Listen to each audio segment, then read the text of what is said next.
And we're live. It is Friday, September 17th, 2021, 5:01 p.m. We are here with our guest, Carla.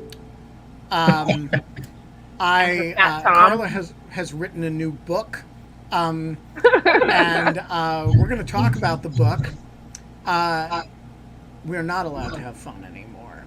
And so we are instead allowed to have a conversation with Carla about books about how we're not allowed to have fun anymore. And this is a book about how we're not allowed to have fun anymore. And because we're not allowed to have fun anymore and we're comfortable, we gang up on democracy. And so I want to start this conversation, Tom Nichols and Carla, with the observation that normally when I read a book that accuses people of decadence, and that observes that society is decadent, that is an argument for authoritarianism.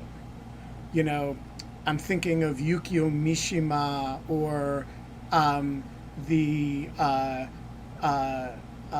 French and German writers of the 20s, the pro-fascist writers who were all about talking about how society was decadent and we needed a Führer to, return us to spirit, right? This is the first book I have ever read that is accusing us of decadence and concluding from it that the consequence of that decadence is a threat to democracy. And so I want to start by asking you, were you aware of, when you were writing this, of the sort of long tradition of authoritarians accusing the populace of decadence and turning that to an argument for authoritarianism? And were you sort of self-consciously playing on that form? I wasn't self-consciously, to say a book accusing people of decadence while I'm sitting here like Blofeld. I was going to say, you're a little bit like, you're kind of like, what is the guy, what's the Dr. Evil? Yes, Mr. Bond. Blofeld, yes. Mr. Bond dies swiftly.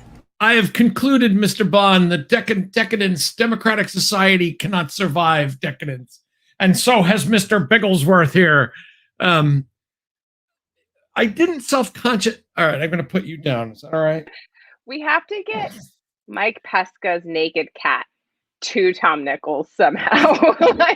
Because that's yeah.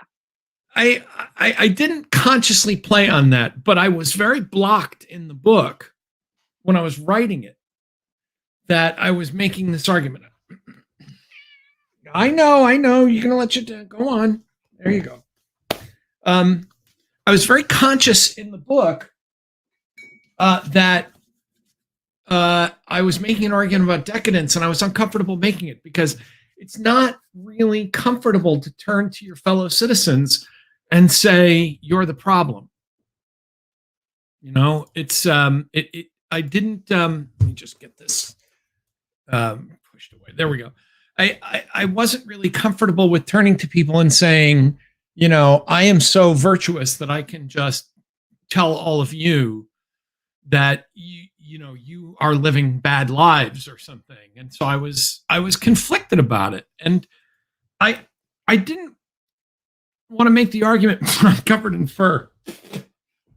I didn't want to make the argument that decadence can be remedied with authoritarianism, because I think, having studied the old Soviet Union and having studied a lot of authoritarian governments, authoritarianism does not cure decadence. It makes it worse. There was right, but I'm not making an argument about authoritarianism. I'm making an argument about intellectuals who accuse the population of decadence. That is usually in the service of an argument for authoritarianism. No, what I'm saying is that you are turning it into, you're turning the argument on its head, which is that the decadent population is striving for meaning through authoritarianism and is losing faith in democracy. Right. What I'm saying is I was aware of the argument that decadence can be remedied with authoritarianism. And I'm saying I wasn't trying to riff on it or play off of it simply because I know that authoritarianism actually deepens decadence. And so this is what I was trying to warn about. And I did turn it on its head to say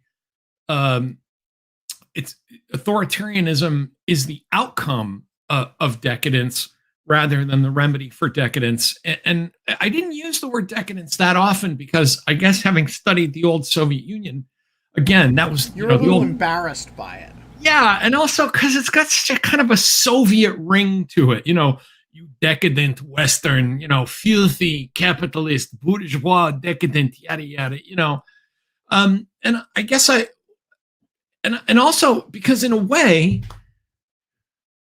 we are not decadent in the classic sense of opulence. We've become decadent in a kind of grubby, small way, which is why at the end of the book, I invoke the proles from 1984. We're not decadent. We're not living through an era of, flappers and Model Ts and gilded, Gatsbys. Even our which would be awesome. Which would be cool. But even our wealthiest guy, even the Bezos and Branson types, pretend to be kind of ordinary Joes, in some way.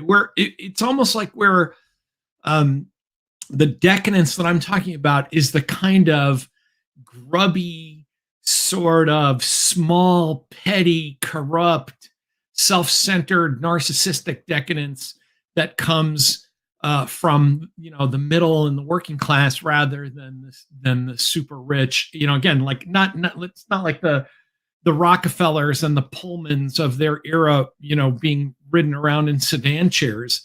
It's us having 4 televisions and 2 computers and 2 cars and and then saying, I'm so screwed, I'm so broke, life is so hard. It was that kind of decadence, because what happens is we get so accustomed to that standard of living, and we regard it as an entitlement that whenever things don't go our way or we don't get things we want, we blame not just a government or politicians, we blame the system of government itself. We say democracy has failed us. And I'm okay with saying Joe Biden failed us, Donald Trump failed us, or Nancy Pelosi screwed me over and didn't pass the right bill. That's all normal stuff. It's when people start saying things like, this whole notion of liberal, secular, tolerant democracy sucks because it doesn't reward me adequately in the way I think I should be rewarded. All right, so I want to poke at some aspects of the thesis here. But before I do, I want to stake out just before you say this, I want to just say that I'm going to stake out for at some point in the conversation, I want to come back to the idea of blame and and the search for blame. Because I have some actually, let's start there. Go ahead. Really? Yeah, because that's antecedent to some of the questions I have. So I think I kind of, so Tom, I love this idea because I am also, I've looked at this from a cognitive science perspective, which is why do we have an impulse to blame? And I had studied this when I was in undergrad and a little bit when I was in grad school, but I kind of came back to it actually around the German wings disaster, which I don't know if I think I might have mentioned this before, but that was the one where the pilot just with no warning crashed into the side of a mountain and no sign that he was really depressed, no sign but the headlines around this were we have no, there has to be someone to blame. And it was this massive churning of trying to find someone to blame. And at some point, okay, well, we can obviously, he's gone. So he becomes an he's not a very useful person to blame. We want someone that we can hold up and take a lesson from and kind of correct a system around. And this is this whole kind of recursive system of blame. And there's a bunch of different models that are in competition in cognitive science. But I think it's I think if we stop and think about it and realize that's what we're doing, I think it's I think it's a useful exercise, because I just find that right now, I mean, just for one example, I think we blame so much crap on social media. And like, why aren't we blaming this on government? Or why aren't we blaming this on other people that are doing it? Or like the people that, like the Christchurch video, like everyone, when they had the live shooting, Facebook took 45 minutes to take it down. And I did a whole story about this for the New Yorker, about the team that ended up chasing it around the world to get this video taken down on Facebook, and the people who kept reposting it to keep it going and keep it up. The trolls from 4chan.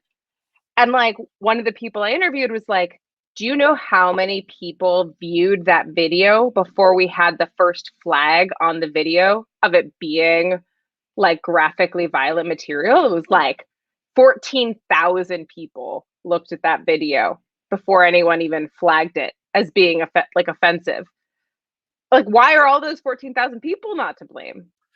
I had exactly the same kind of thought you did, Kate, the other day when I noticed that I don't know, a month ago, when someone said, it's been 2 years or 3 years or whatever it's been since the Las Vegas shooting. And they said, and the government still hasn't given us a reason why he did it. The government, right? It's the government's fault that it has not said. And I'm looking at this and saying, or just stay with me here. Maybe there's no reason that the government maybe the guy was just cracked and a screwed up, lost, soulless human being who, in some paranoid recesses of his brain, decided to go kill a bunch of people. That does happen. And this notion that, no, I live in a world where everything can be explained, everything has a reason, and that means everything has a solution. And if there isn't, then I blame the government. And you saw this with the Las Vegas shooting, and you even saw it with 9/11, because it's like, this is why there are conspiracy theories about 9/11. No, it can't just be that 19 guys with box cutters could take over airplanes. That is too random and too scary. Therefore, there has to be some much larger conspiracy and explanation, because otherwise I'm left with living with the randomness of the world, and the government's job is to tell me the world isn't random and that I'm protected and that people are looking out for me. So don't tell me there's no reason. That's the end of the cognitive science argument. That's like the end of people do this because they can't live with the nihilism, like the lack of answers. Well, sorry, but I was going to just to add, to make a literary, pirouette here. When I wrote The Death of Expertise, I brought up the passage from the brothers Karamazov, the suffering of children. Would you subscribe to a God who thinks it's necessary to crush children under the carts of rich men? No, I can't. I can't accept it. Well, the idea that sometimes just bad stuff happens, I think we used to be, and this comes back to the themes in the book, we used to be a more stoic society about things like this. Right. So I want to explore with you why in your framework in the book we come to be less so. And you start with an interesting place, which is that we don't know how to handle prosperity.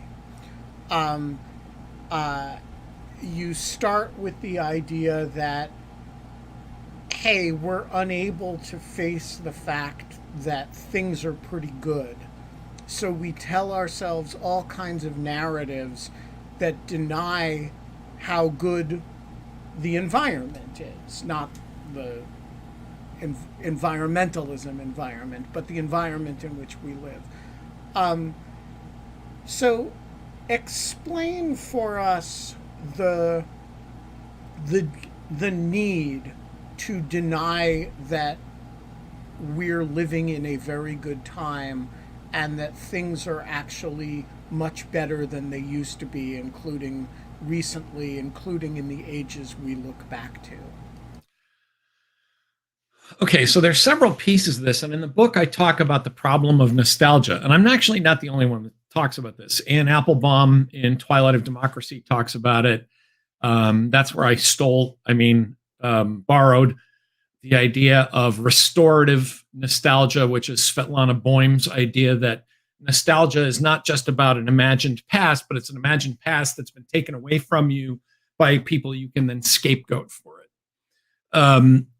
So there's a bunch of things going on. One is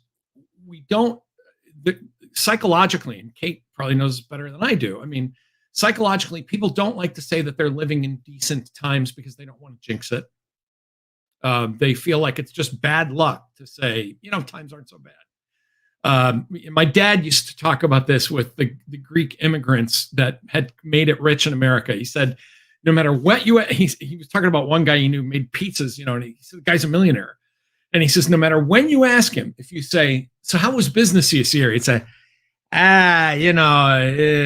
could be a little better. Not so sure. It might be, it's like the guy never said ever. There was never a year he was in business. He said, yeah, I had a pretty good year. Things are okay. It was always, because we live in fear of that. Now, I think my dad's generation, it was easier for them to say we're living in good times because they had lived through the Depression. So it was really hard. I mean, if you were alive, if you were a middle-aged man in the 1970s or 80s, you didn't really say, 1930, those were some good times. You just couldn't. It was simply not possible to say that. So I think part of it is a long, unbroken stretch of prosperity. You don't really have the correct reference points to be able to say whether things are good or bad. It's just as good as it is. And what you're really thinking about are the things you don't have, because you haven't lived through a period where you've had to come back from something terrible. Now, I know people are going to say, the Great Recession. That actually is not a particularly good reference point. And it's the S&L crisis. I mean, it's not a Great Depression situation. It's not even the late 70s. Because it's not that protracted. It wasn't that protracted, and it hit particular sectors of the economy in particular ways. No matter, again, people are going to get mad at me for saying this, and because it ended in a relatively fast way with government action, and there's still reverberations through the economy. But the fact is, we're living in a time of a labor shortage and a very high standard of living, and we have been for years. Even the data and in the book, I point to data that says, the early 2000s that everybody thinks was this big China shock. Turns out maybe not. Incomes actually grew pretty fast. Working class families did reasonably well. None of this means there are no problems. None of this means that houses aren't expensive or college isn't expensive. Healthcare is pricey. But this notion that we are living in the worst time becomes internalized because it's a way of saying that the things that I want and that I don't have are being denied to me by somebody else. Because there is no, there's two parts of this. One is that we do not live with gratitude anymore. We simply don't have any sense of kind of gratefulness for the standards of living we live under. The other, and this comes from without, opportunistic political entrepreneurs across the spectrum, but especially concentrated on the right now, are pushing the idea that these are the worst times ever, that you are under siege, that you are miserable. It's almost like they're convincing you to be miserable against, it's like, who are you going to believe, me or your lying eyes? Trust me, you are miserable. Your life is a wreck. And that grievance is because nobody runs for office. And I say this in the book, nobody runs for office saying, you know what, things are good, but they could be better. I could do better than the next guy. I can be marginally better than the guy I'm running against. People catastrophize politics. It's like, if you don't elect me, your kids are going to be sleeping in the street. You're going to be in a gulag. Your house is going to be taken. I was talking to a colleague, a very, upstate New York, conservative blue collar family. He's a professor, but he still, lives near the family. His dad is a well-off retired guy. And he said, I have to vote for Republicans because the Democrats are going to take all my money the minute I die. And, it's like, because things are so bad and they have to fund the government because we're all broke and everything's miserable. And he's looking, he's saying, Dad, what are you talking about? Where do you, but I place that blame heavily on political entrepreneurs who have a vested interest in telling young people that this is the worst time that anybody could possibly be alive, and telling old people you had it so much better 40 years ago and you're being screwed. And there's just it's not true. It's true in the individual for some people, right? There are people alive now saying, yes, I was better off 35 years ago. Well, okay, but that's simply not in the aggregate true for America or the world. And to believe that is almost an act of will. I tell it, and then I'll shut up about this, but I tell a story in the book where one of my friends from childhood says, I remember when that because we grew up on the same street. He said, I remember when that was full, and it was full of guys working, and it was bustling. And I said, you can't possibly remember that. We were little kids. We broke the windows in that factory because it was empty. I said, look, you literally are having a false memory. Like it's a recovered, this is like the McMartin scandal or something. You're having this like recovered memory of something that didn't happen. And he kind of looked at me. He almost shook his head like it was like physically uncomfortable level of cognitive dissonance. But I think that's where we are now, where we have just all convinced each other that we are in the most utter misery that we've ever experienced. And I personally, I find it, having lived through the 60s, 70s, 80s, 90s, I'm 60 years old. I mean, it's just laughable that when people talk about this as the worst time ever, but I think we're just in that cul-de-sac now. That was wonderful. I have so many things to say. I will start with the cul-de-sac and the political thing, and then work my way to kind of the more basic kind of premises. But so first of all, I agree with you so much on this idea that that politicians are incentivized. I want to also just point this out. They're incentivized to create this. And I saw this really great graphic that it was very politically incorrect of me to like in 2008, but it was basically like a graphic of all of the presidential signs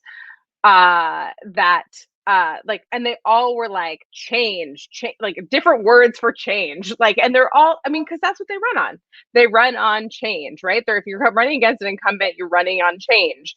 And so too is a liberal running against whatever the base is of the person who's left. So this is I think that this is exactly right. And the other thing that this brings up about in terms of blame is that if the government is getting blamed for things and politicians spend half their life taking blame for when things go wrong in their district or generally or whatever, this is why they love social media right now and tech companies, because it is such a good distractor and such a good way to score easy points, because right now it seems like the only thing people hate more than government is social media. So no matter what side you're on, you can go to bat against the big tech companies. And just to be more precise in the language, the problem isn't when people blame the government, because sometimes you should blame the government. Yes. Government, sometimes governments pass dumb laws or enact stupid policies, or, just look, elected politicians are like all other human beings. Sometimes they screw the pooch. It's when people blame the idea of government and the idea of liberal democracy. Like if we weren't allowed to, if somebody would punish the other people, this wouldn't happen to me. Yes. That's when democracy falls apart. It's like, so this factory, and I'm watching some of the scroll go by. You know why factories closed in the Northeast? Because it's cold and snowy and they were old. And those factories closed in the 70s. Some of them closed in the 80s. It wasn't anybody's fault. It's the way of the world, especially for Americans who want a lot of stuff cheap. There was a huge flap in my hometown. My hometown was once upon a time the world headquarters of Spalding. If you've ever seen the movie Men in Black 2 or 3, where they're at a game and the guy even says, the time shifting creature says, that ball was made in Chicopee, Massachusetts. In the 70s, it became this huge thing that Spalding was now going to make baseballs in Haiti. My God, America's sports. And the guy said, this is like 1974. And he said, look, I can't sell baseballs that are stitched. I literally can't. You won't pay for a baseball that's been stitched by an American worker by hand. You're just not going to do it. And I can't afford it. And, and of course the answer, my friends back home are like, well, the company should take less profit. Well, companies aren't in the business of, and I said, especially, that's easy to say when you're 20 and not 60 with a 401k.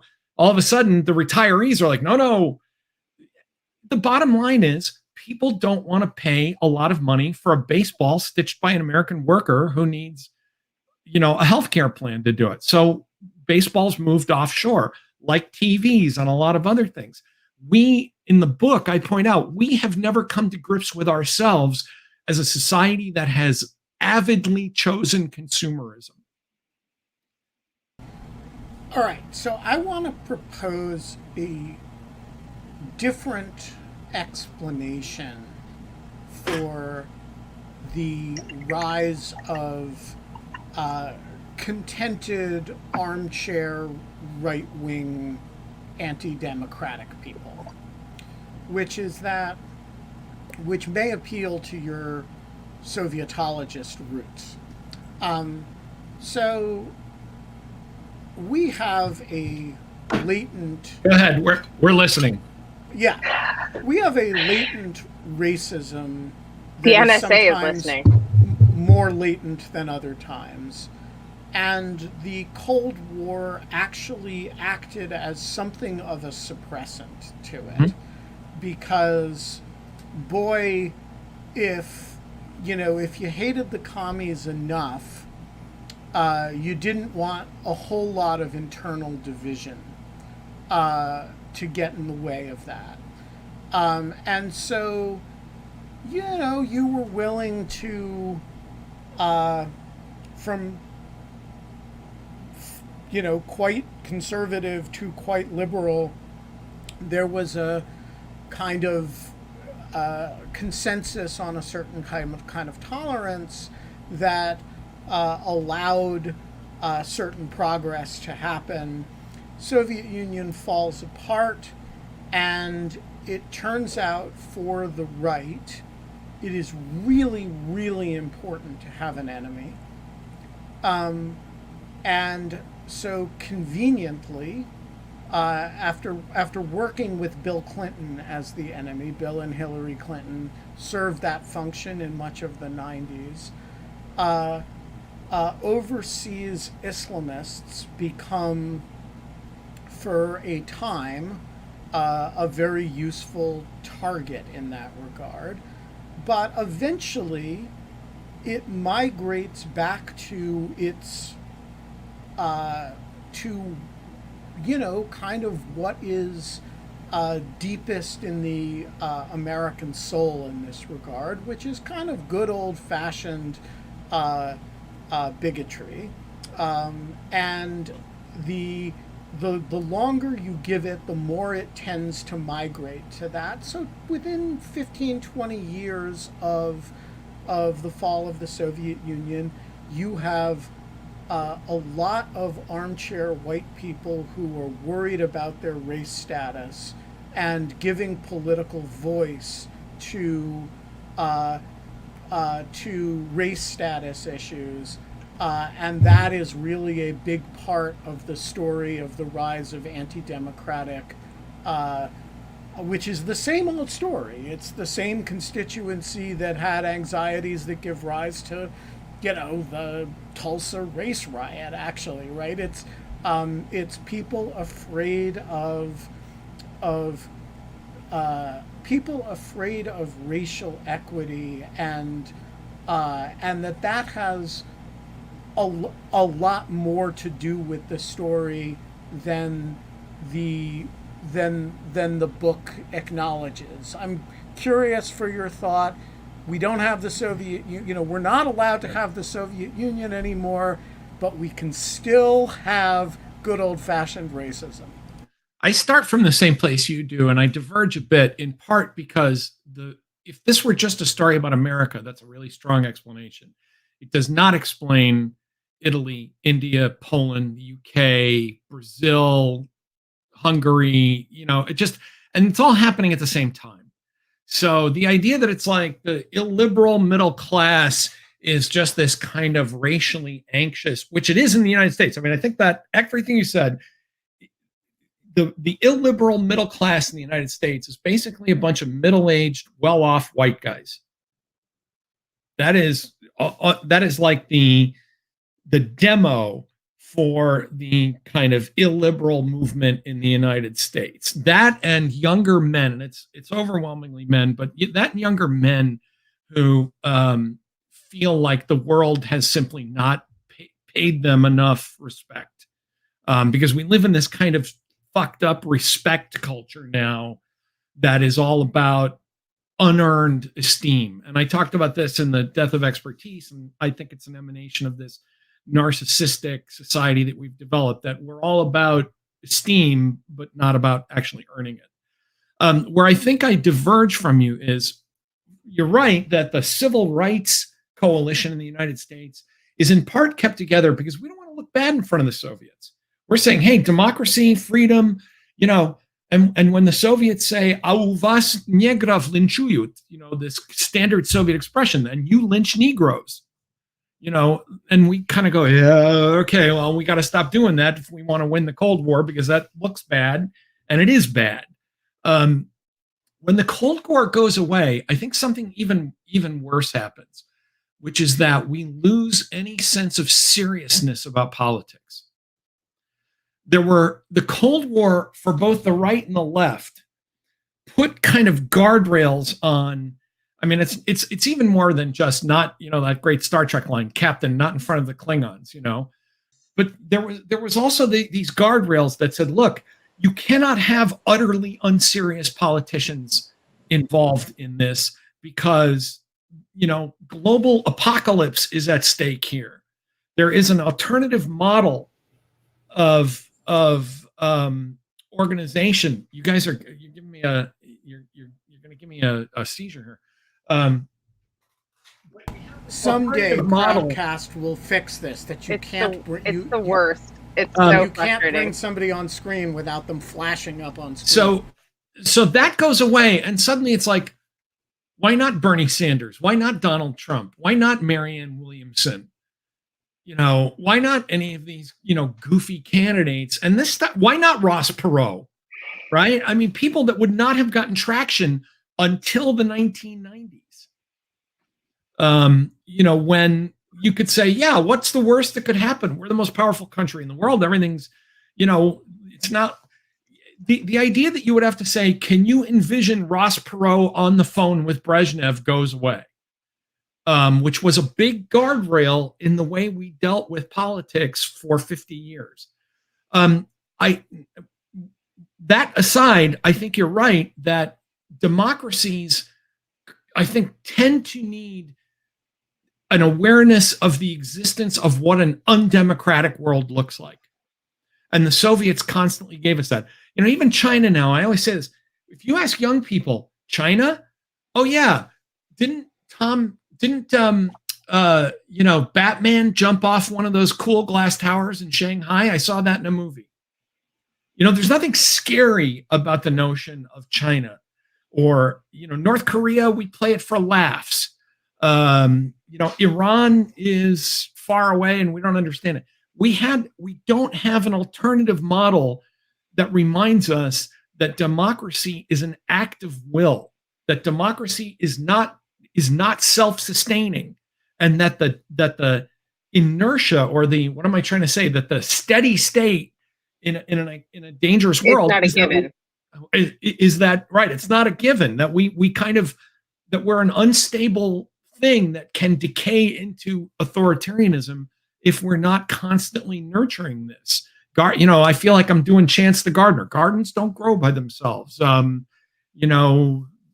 house doesn't stay warm on its own. But I think that after the 90s, we lose that. And I know people really object to this notion of prosperity and affluence, but even within my own lifetime, the amount of just base level affluence and living standards has been so dramatic, so fast, that we have developed a kind of gigantic sense of hedonic adaptation, which means hedonic adaptation is when you talked about this last time you were on the show. I've used it like 5 times. Yeah, the standard of living you're at becomes the minimum you can tolerate. And I was thinking about this, and I'll just, I'll use a really shishi elitist example. I used to drink cheap wine, right? So, oh yeah, $10 a bottle for some, Bola or Ernest and Julio. Later on, you learned, like, your tastes become educated. You say, wow, this is a really good Cabernet. Suddenly, all that other stuff tastes like swill. Something you drank when you were 25, you'd say, boy, this is really good. And all of a sudden, you're 45 and you're going... No, I mean, it is so true that it is such a true statement. The people who insist that living standards have not increased in the United States, they're just wrong. They make a point of excluding a whole lot of data that shows precisely the opposite. It is simply untrue. There is no way to make that. I didn't mean to interrupt, Kate, but there is no way to make that argument. It is so dumb that it just fails on its face, and even trying to stratify it by class or income, people, what a lot of people fall back on, and where I think some people will criticize the book, they say, yes, but you're not taking into account income inequality. Well, inequality is a question of justice. It's not a question of living standards. Right. Yes. If we're all millionaires, yes, and there's 10 billionaires, then we have a tremendous inequality, but it doesn't mean we're not millionaires. You just really well summed up a dinner party that John and I were at, like my partner and I were at, like 5 years ago, and someone said almost exactly this, and John responded like, no, like that is like wrong. Things are better. It is measurably better. And they were like, no. And then like I just had to kick him under the table because I'm like, you're going to ruin this dinner. But I think here's a thought exercise. Ask somebody, how do you think you're, without anything else, how are you doing? Well, I'm okay. I got a car, got a house, or I'm living in an apartment. I'm, whatever. They say, your boss makes 50 times what you do. Wow, now I'm unhappy, right? Then say, oh, I'm sorry, that's a typo. He makes 5,000 times what you do. All of a sudden, you're going to say, my life sucks. 10 minutes ago, you might have been have a kind of normal level of class resentment. And one of the things I point out in the book is that people really cannot grasp that level of wealth. So no. they think they understand that level of inequality. But what we find, what you'll actually see in American society, is that we direct our anger at the people that are closer to us in income rather than farther away. We're not like mad your at neighbor. We're not mad at Jeff Bezos for, and somebody pointed out, these guys shot themselves into space, but they said, look, we're philanthropists. We're picking up the space program. I personally thought it was stupid and irresponsible. It was like watching 9-year-old boys buy themselves rockets. Yeah. But instead of directing our anger at those guys, we go on Zillow. It is literally a thing that people surf Zillow, checking out the prices of their neighbors' homes. We're not really sitting around saying, well, those super rich CEOs, you don't go and look up where you're looking down the street and saying, hey, I went by a raised ranch that I saw for sale today, and it's in my neighborhood. How come that guy's house is worth this? We have become, and I think, Kate, some of it goes back to social media. We've become this innately resentful society about everything. We walk around with huge amounts of resentment about everyone around us because we are in touch with them too often. We are spending too much of our lives looking at each other's lives. Well, this is okay. So I will make 2 quick points, and then I will have Genevieve's questions, and then we're going to go to questions. But my first point is that yes, there is too much information. We are really, literally not built to grok or understand or take in all of this information, and we are like, let's even set aside comparing our lives and our standard of living. Like, we are exposed to like seeing more and worse atrocities in a worse way than we ever were before. They were all happening before.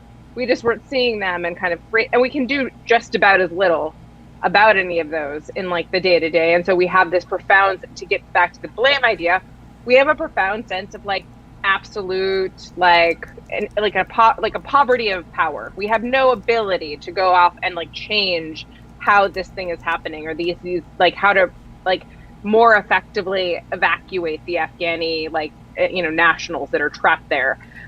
So, I mean, anyways, but like, so there's that. The other thing I just want to get back to really quickly with the point about, what was it? It was restorative nostalgia yeah. So this restorative nostalgia idea, I was just thinking about how you, even in the example that you gave.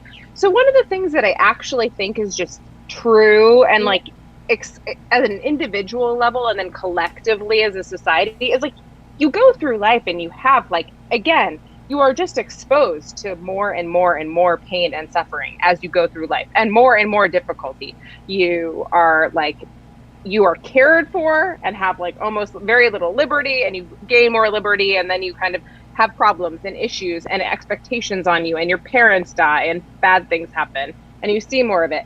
But the other thing is that when you start to do basic cognitive measuring, when you take your kid, you have to go and like send your kid off to college. You say to yourself, well, what did I pay when I went to college? Well, first of all, you probably didn't. Your parents paid or something else. But like, and you kind of do these 2 measures, and it seems like there's been this huge growth in like the price. Like, it's like, so there's these cherry picking of examples. There's like a whole bunch of cognitive biases and kind of heuristics that we're leaning on that kind of create and add to like why nostalgia is powerful. Of course, it's always going to look better when you look back at whatever the hell you think happened when you were a child. You just had less going on, probably. Like, and also, it's easy for me to say, you know what a good year was? 1981. Well, the reason it wasn't a good year. Unemployment was like 9%. Inflation was high. We were country. I would say the period from 1973 to 1983 was about the worst decade I lived through. But you know why I like 1981? I was 21 years old when I was in college, and I had a really nice girlfriend. Exactly. And it's like, okay, to me it seemed fine, but that doesn't mean it's fine. The cherry picking of nostalgia, I talk about this in the book. If I hear one more person say, well, if we take 1970 as a benchmark, okay, let's take 1970 as a benchmark where, you're a white working class. First of all, in 1970, that was the year of the hard hat riots, where white working class guys said, this sucks. No one listens to us. The working class is downtrodden. It was so much better in 1950. 1970, you could afford a 3-bedroom apartment in the west side of Manhattan or Hell's Kitchen, where you could raise your 2 kids. But you might find a dead body on your way to school, as I did that year. One TV, look how one much phone. gotten out of that story. My God. I am totally down with it because it's been such a good. I've gotten so much mileage out of the story. Somebody's doing it already. My first college apartment, Bob. Look, when I started college in 1979, one reason college was cheaper? Nobody went. 14% of American women went to college in 1980. Yeah, this is what equality gets you. And 1970, those were great times. Wouldn't it be great to be a woman again and have to ask your husband's permission to get a car loan? Wouldn't it be great to be black in 1970? Restrictive covenants, baby. Sure. Hey, but I grew up with affordable housing. Yes, built by William Levitt with restrictive covenants and sold. by the way, how did my grandparents afford it? Well, I don't know. Your grandfather got drafted and had to go fight a war and got the GI Bill. That's one way to afford it. Yeah. But all that stuff gets wiped. That's like memory wiped when we start talking about, yes, but in 1970, a blue collar worker could earn X dollars. Yes, as Kevin Williams, I'm sure not somebody who's real popular with this crowd, but as Kevin Williamson once said, you can have a 1957 lifestyle just like your parents and very cheaply. But you really, and he doesn't add this part, but I say his point is you really have to commit to the bit. If you're going to live a 1957 lifestyle, no car, only public transportation, one TV, 3 channels, 1 phone, no air conditioning, 600 square feet in an apartment. I mean, you really got to eat that whole shit sandwich. Jello mold sandwich. All right. I want to go to audience what people questions. want today is 2021's lifestyle at 1971's prices. All right. I want to go to audience questions. But before we do that, Genevieve has questions that Kate is going to read. Yes. Okay, so Genevieve is not here because she had a baby on Monday. But she is listening to your book on Audible, and she's not done yet, but she wants to know, how long did it take you to record it? And did any of your reflections in the book change as you read it out loud? First, thank you, because I was very nervous about recording the book. I really wanted to record it because so much of it is autobiographical. And so much of it was very personal. And while the wonderful Sean Pratt read my last one, I really made a pitch to Oxford and to the company to say, I need to read this book. So I've been very insecure about that. I don't actually like my own speaking voice, which you would think an egomaniac like me would, but I don't. It took me 2 full days at a studio in Boston with about a couple of hours afterwards for pickups and retakes. So the studio time was like 2 8-hour days. It's one of the hardest things I ever did. And it's hard to record a book. Nothing in my mind changed. I didn't read it and hear it out loud and say, I wish I hadn't said that. What I really noticed, and this is a really prosaic and boring observation. I noticed that my sentences tend to be a little too long, and that there were a lot of typos in the book that I didn't catch until I read them out loud. Interesting. All right. Daniel Burge. Backlit as ever. The floor is yours. So I am wondering for the panel's hunches about what's going to happen Saturday at the right-wing rally in D.C. So on the one hand, we have reports that the online chatter is a bit like before January 6th, according to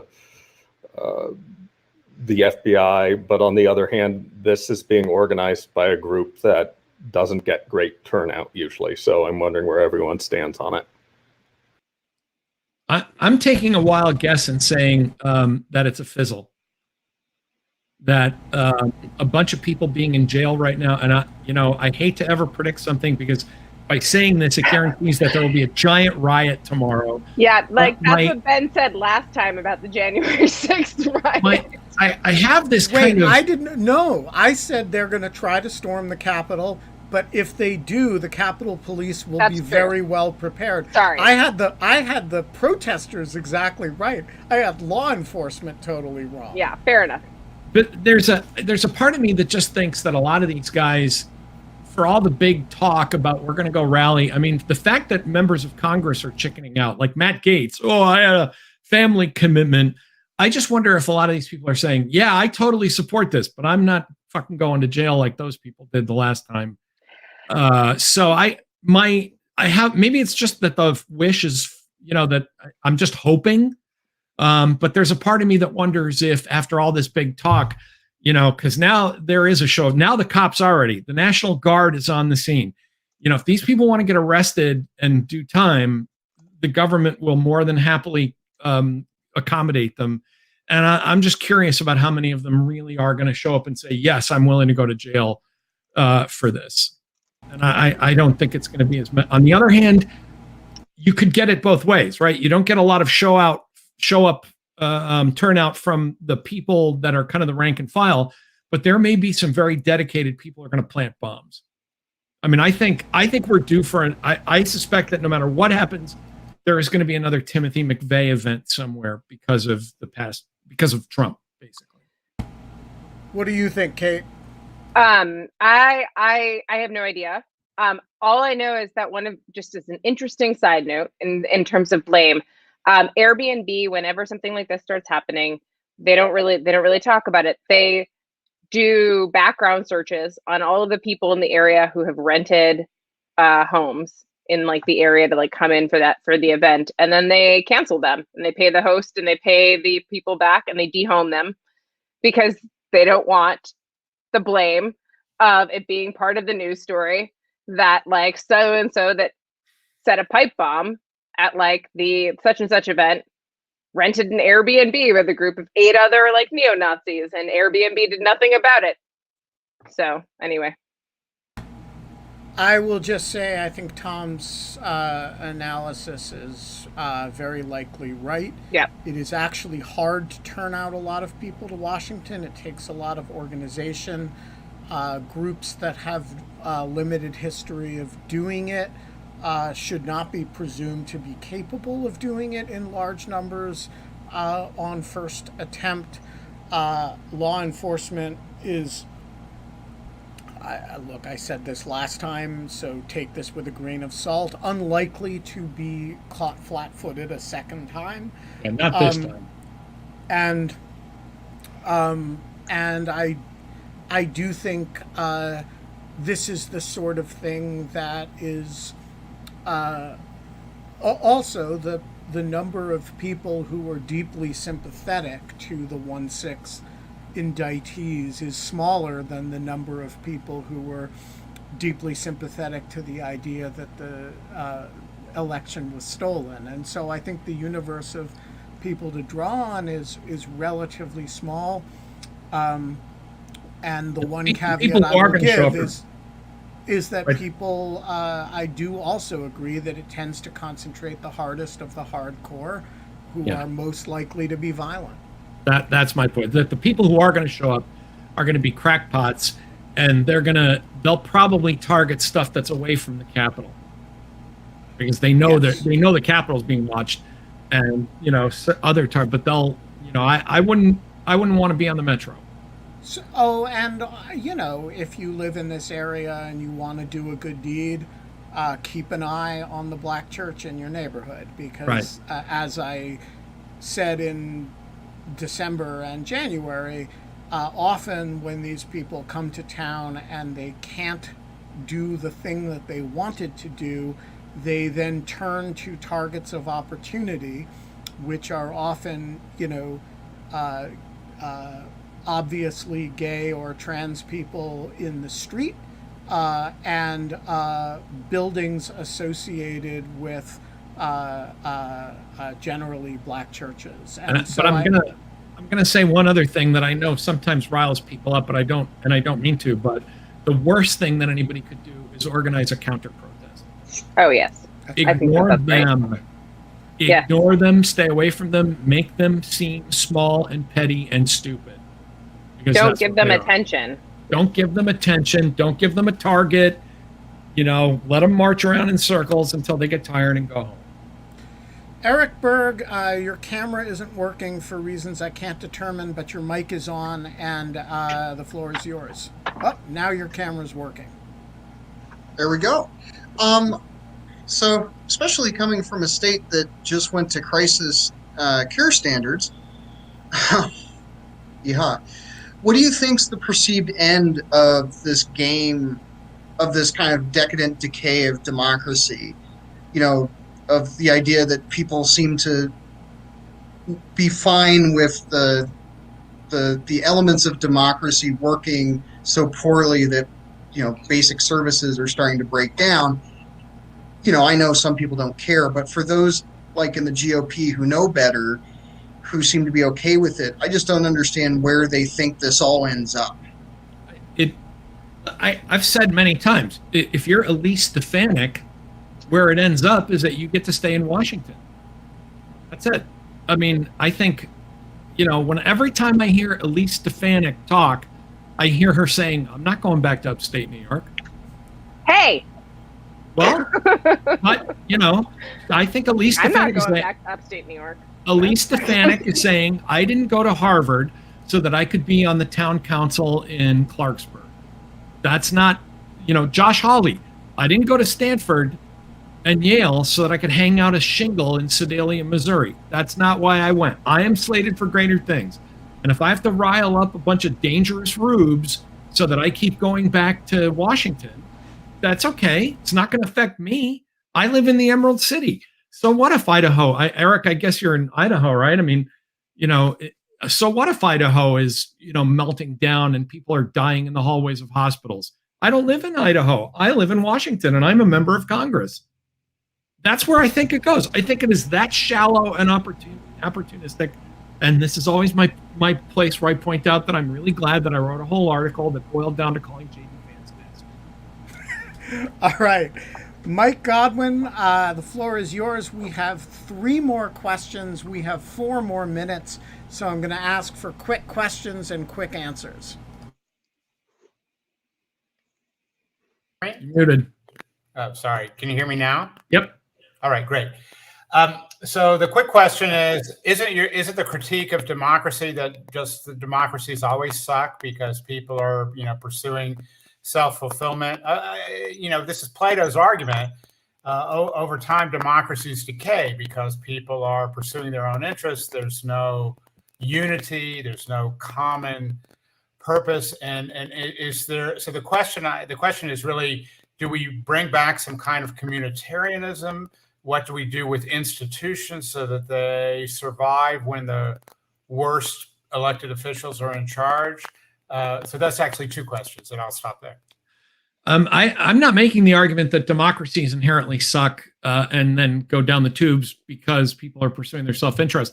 That's, what really scares me is that that's the argument being made by by guys like Adrian Vermeule and the Catholic integrationists who are like, we really need a pope, not this pope, of course, but a pope to basically order our lives. And then we will be grateful to the new sovereign who will tell us what to do. I think one of the reasons the American Republic had such longevity is that we were able to unify around an idea, even an imperfectly executed idea, but an idea that was no longer dependent on blood and soil and heritage and ethnicity. And we could simply say that we could all become part of something that is part of the Constitution, and that we could struggle together to keep realizing that idea.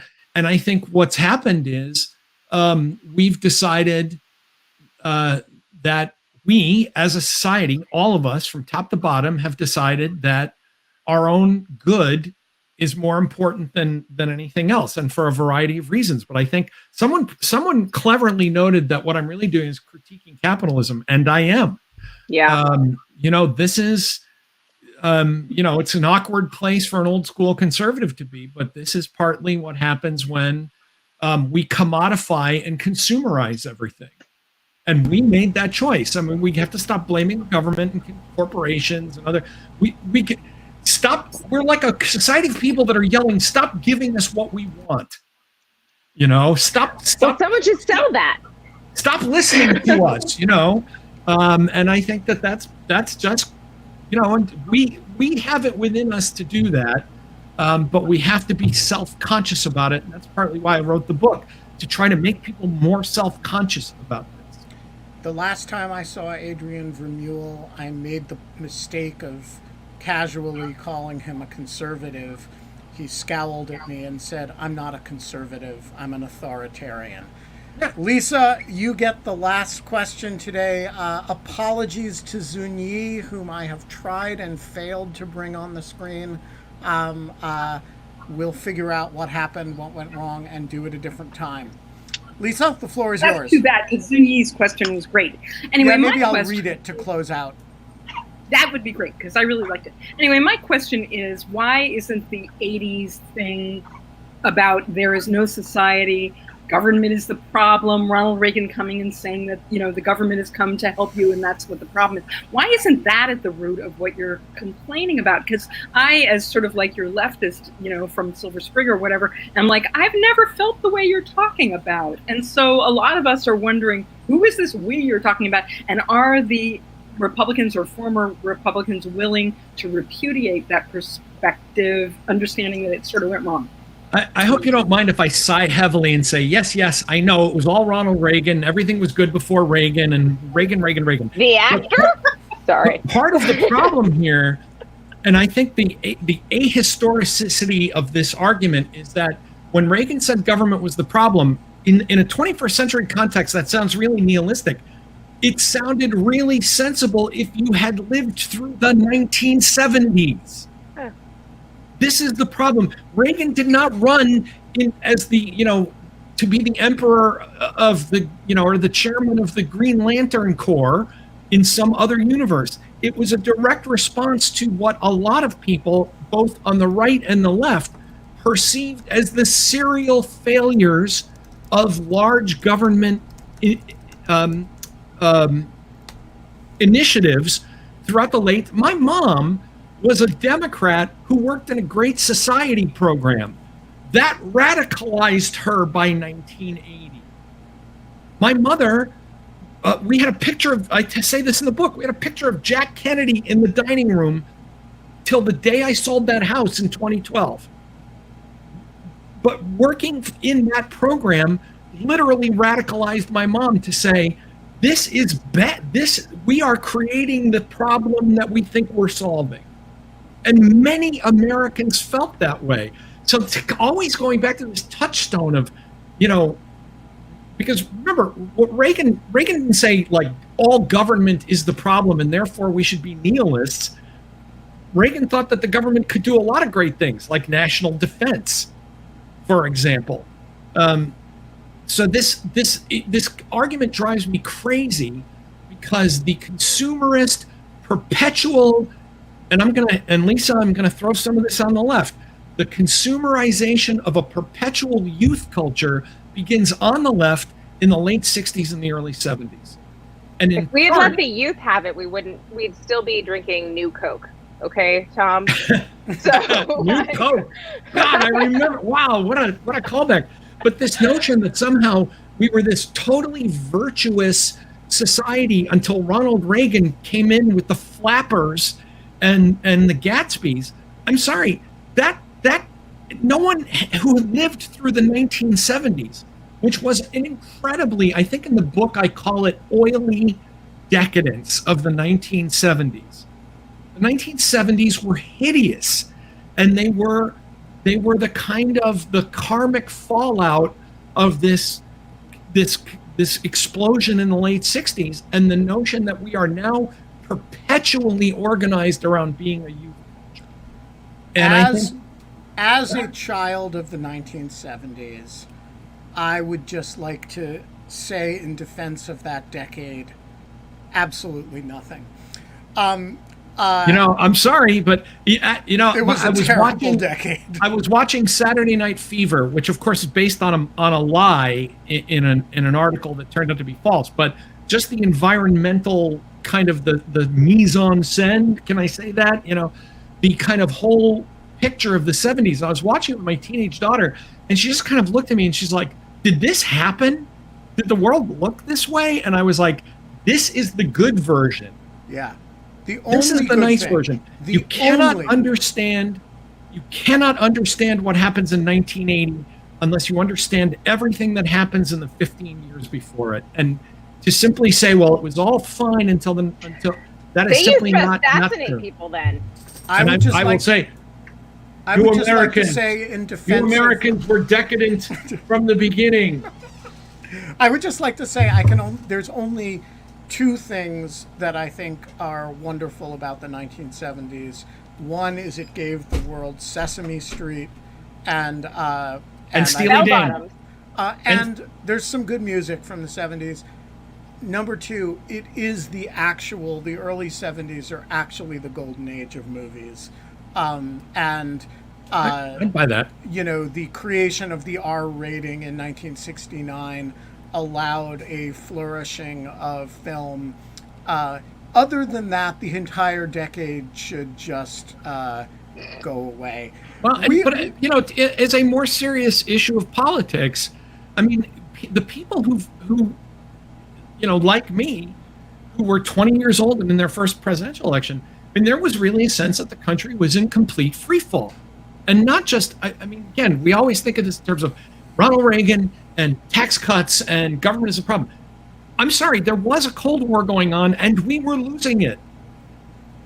There was a palpable sense that we were literally, like the Soviets were putting out headlines saying the correlation of forces has turned in favor of socialism and America is on its way out. And I was sitting in classrooms in 1979 and 1980 with professors who were kind of tenting their fingers and saying, you know what, the Soviets might be right. Might be over for us. We're kind of on the way out. Just like they're saying now. We are going to leave it there. Tom Nichols, you're a great American. You've written a great book. I really enjoyed it much more than I expected to. Lenin would be proud of you for calling us on our bourgeois decadence. We are going to be back Monday. I have no idea who our guest is going to be. If anybody knows. But Kate, until then. We're not allowed to have fun anymore. But we are allowed to act like we're really not allowed to have fun anymore, ever. Fun and we is used to have decadent. so much fun, and we'll just have to buy Tom's book instead. Yeah, fun So is nice decadent. to have you Thank on. you all. Shouldn't have Thank you all it. for coming. Now go buy the book. Mark Levin and Tucker Carlson are still outselling me, and I blame you people for that. Yeah. I mean, yes. Take it away from